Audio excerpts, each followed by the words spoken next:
اگر نیت کر لی ہے، اچھا جیسے آج کل بہت بڑا مسئلہ ہے، کچھ لوگ سمجھتے نہیں اور کچھ ہماری برادری مولوی سمجھاتے بھی نہیں، حالانکہ کوئی مشکل کام نہیں۔ اگر آپ لوگ اپنی گورنمنٹ کو اور وزیر حج کو مجبور کریں تو کوئی مسئلہ بھی نہیں ہے۔ بہت سارے لوگ ہمارے ایئرپورٹ پہ آتے ہیں، غسل کیا، 2 رکعت پڑھی، لبیک پڑھا، اور جب بورڈنگ کارڈ لینے کے لیے آئے جہاز کینسل ہو گیا، فلائٹ کینسل ہو گئی۔ انہوں نے کہا جی اب آپ جائیں، جہاز ہی نہیں جا رہا، ہم آپ کو کیسے بھیجیں؟ کل جہاز جائے گا۔ وہ وہی کپڑے اتار دیتے ہیں، نعوذ باللہ، یہ تو اتنا بڑا، تو ان پہ دم بھی پڑ گئی اور گناہ بھی الگ ہے۔ یہ کوئی مذاق تو نہیں ہے نا کہ آپ نے نیت بھی کر لی تھی کہ آپ نے لبیک بھی پڑھ لی تھی، جہاز نہیں آ رہا تو نہ آئے۔ حکم یہ ہے کہ ان حالات میں آدمی اپنے کسی دوست کو فون کرے اور وہ حد حرم میں اس کے لیے بکری ذبح کرے، وہ سر پہ اس طرح پھروائے، پھر احرام سے نکلے گا۔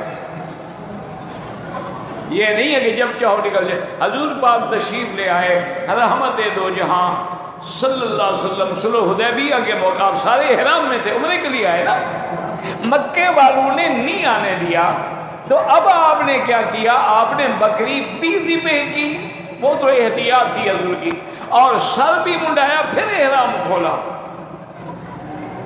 یہ نہیں ہے کہ جب چاہو کھول دو۔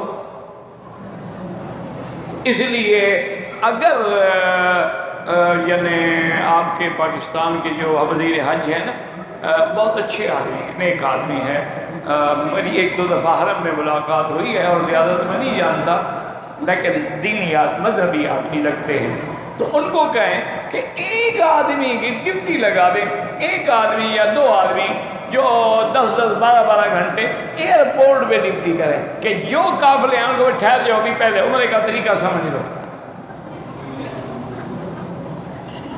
اچھا اسی طرح وہ بتا دیں کہ بھی اگر میری بیٹی کوئی حیض کی حالت میں ہے وہ بھی نیت کر سکتی ہے، کوئی منع نہیں۔ یعنی وہ مسائل ان کو ایئرپورٹ پہ سمجھائیں۔ وہ جو پہلے کرتے رہتے ہیں نا اجلاس وغیرہ اور تقریر سے، وہ تو انشاءاللہ حاجی کو ویسے بھول جاتی ہیں، وہ حاجی نے کہاں یاد رکھنا ہوتا ہے۔ این ایئرپورٹ پہ چیک کر لیا، آپ نے احرام باندھا ہے، غسل کیا ہے، 2 رکعت پڑھی ہے، لبیک پڑھی ہے، ہر چیز چیک کر لیں، 5 منٹ لگیں گے سارے۔ اچھا دوسری ایک احتیاط یہ بھی کر لو، غسل ایئرپورٹ پہ کر لو، چادریں بھی باندھ لو، 2 رکعت بھی پڑھ، لبیک نہ پڑھو۔ جب جہاز میں بیٹھ جاؤ اور جہاز وہاں سے ٹیک آف کر رہے، یقین ہو جائے اس فلائٹ میں ہم جا رہے ہیں، جہاز میں بیٹھے بیٹھے پڑھ لو، تاکہ یہ نہ ہو کہ آپ کی فلائٹ کینسل ہو جائے تو آپ مارے جائیں۔ اچھا بعض ائمہ کے نزدیک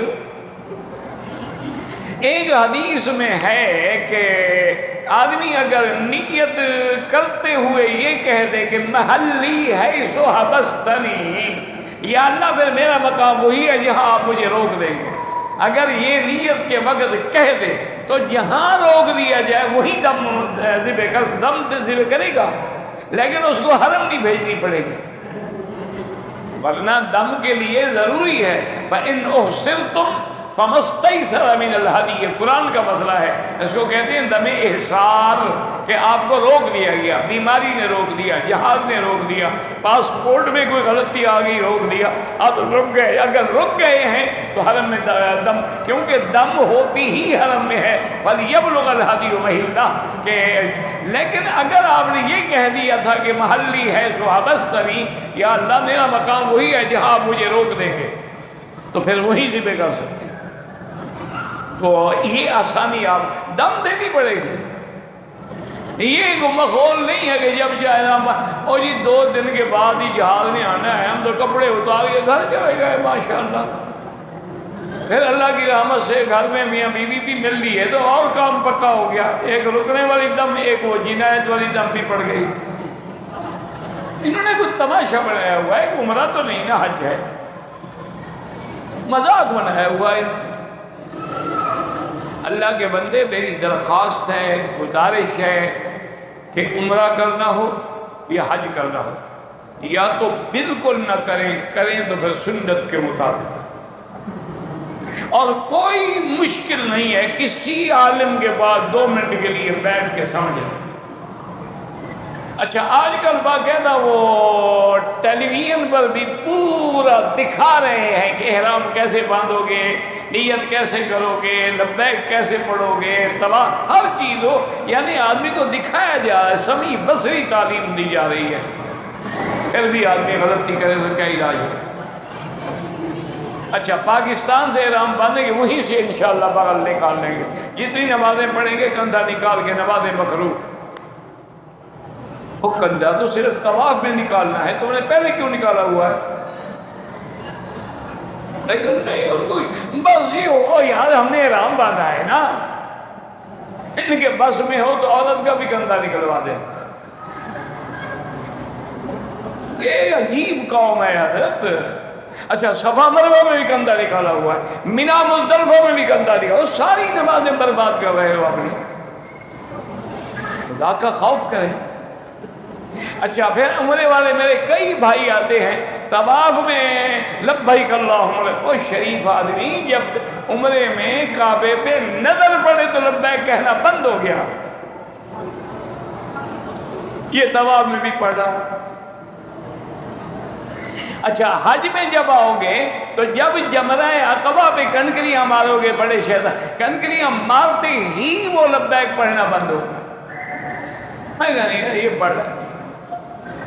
تو بہرحال میرا بھائی اگر سیکھنا چاہو تو کوئی مشکل نہیں ہے، اور اگر نہ سیکھنا چاہو تو پھر جو مرضی آئے مولوی کر لے، اور جی چھوڑو جی یہ مولویوں نے خود مسئلے بنائے ہوئے ہیں، انا للہ و انا الیہ، یعنی طواف بھی مولویوں نے بنایا، کیا خیال ہے آپ؟ یہ تیرے مولوی تو پیدا بھی نہیں ہوئے ہوں گے جب سے طواف ہو رہا ہو۔ صفا مروہ بھی مولویوں نے بنایا ہے، وہ بھی حاجرہ کو یہاں بٹھا گئے تھے کہ تم دوڑنا پھر ہم آئیں گے، خدا کا خوف کر، مولویوں نے بنایا، مولویوں نے بنایا۔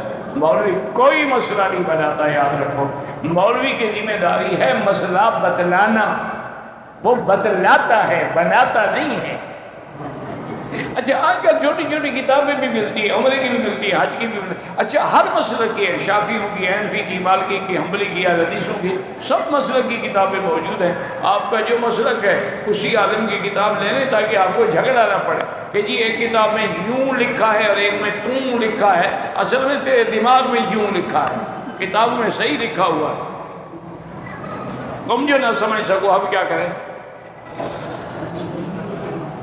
اس کتاب کو پڑھو، ایک دفعہ نہیں 10 دفعہ 4 دفعہ، پھر جو سمجھ نہ آئے وہاں پنسل سے نشانی لگا دو، عالم سے کہو جی یہ بات مجھے سمجھ نہیں ہے، نہ تمہارا عمرہ غلط ہوگا اور نہ تمہارا انشاءاللہ حج ہوگا، کوئی مشکل نہیں ہے۔ لیکن اگر عمرہ کرنا ہے، حج کرنا ہے، اور اگر سیلفیاں بنا کے لوگوں کو دکھانا ہے کہ جی میں گیا تھا کعبہ شریف میں، تو جو مرضی آئے کرتے رہو، نہ عمرہ ہوگا نہ حج، فوٹو بن جائے گا۔ شیطان کے ساتھ کھڑے ہو کے بھی فوٹو کھنچواتے ہیں تاکہ پتہ لگے کہ ہمارا تعلق اتنا مضبوط ہے، دیکھو میں قریب کھڑا ہوں، تم نے بھی بات کر دی ہو تو موبائل سے کر لو۔ انا للہ و انا الیہ راجعون، پتہ نہیں یہ کون سی مخلوق ہے جو ہمیں ٹکر گئی ہے۔